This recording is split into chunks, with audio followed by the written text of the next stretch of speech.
Всем привет! Сегодня приготовим творожный рождественский штолен. Подписывайтесь на наш канал, чтобы не пропустить следующее видео.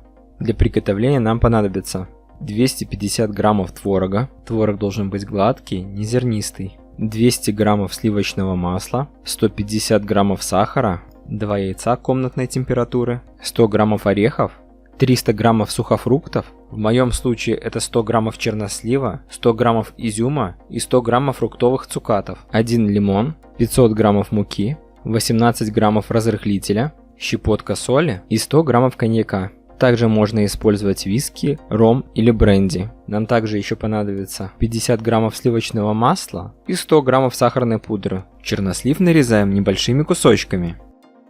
Помещаем сухофрукты в удобную емкость и заливаем в нее 100 граммов алкоголя. Периодически помешивая, в таком виде можно оставить на всю ночь.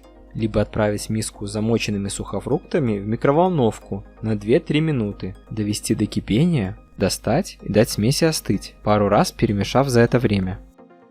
Муку, смешанную с солью и разрыхлителем, пропускаем через сито. Ядра орехов рубим ножом, но не слишком мелко, чтобы оставались заметные кусочки.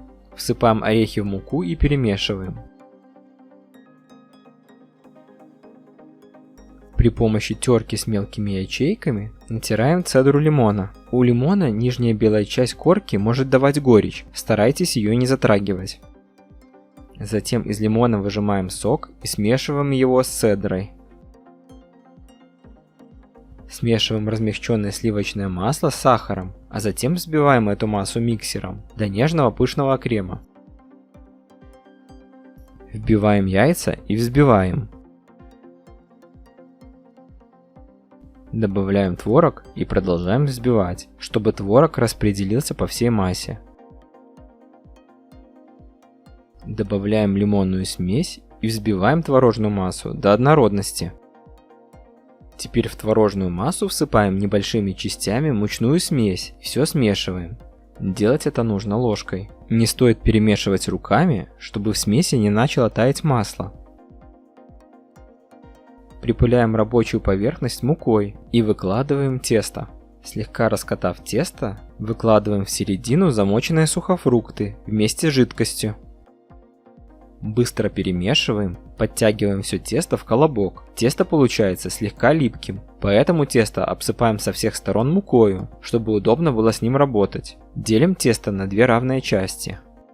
Расплющиваем кусочки в продолговатые пласты толщиной 3 см. Теперь на каждом пласте вдоль теста отступаем примерно на 1/3 и ребром ладони прокладываем бороздку.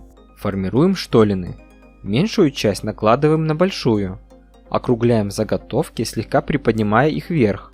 Так как штоллины при выпечке расширяются, формируем их высокими. Застилаем противень пергаментной бумагой и аккуратно перекладываем на нее заготовки, соблюдая некоторое расстояние между ними. Отправляем противень в разогретую до 160-170 градусов духовку на 60-70 минут. Если верх слишком быстро зарумянился, прикрываем пергаментом. Готовность выпечки определяем деревянной шпажкой. После готовности достаем из духовки. Растопленным сливочным маслом сразу же смазываем каждое изделие со всех сторон. Сверху щедро посыпаем сахарной пудрой до тех пор, пока масло не перестанет проявляться через слой пудры. Выпечка должна быть хорошо запечатана сахарной пудрой. Если планируете штолен долго хранить, то обсыпаем сахарной пудрой не только сверху, но и бока и низ. В таком виде оставляем его остывать. После чего заворачиваем в пергамент, затем фольгу и пакет. В таком виде выдерживаем в течение 3-4 недель в прохладном месте. Постояв, штолен уплотнится и станет только вкуснее. Но можно попробовать выпечку сразу. Творожный рождественский штолен готов. Друзья, если вам понравилось это видео, ставьте лайки, пишите комментарии, а также подписывайтесь на наш канал. Приятного аппетита!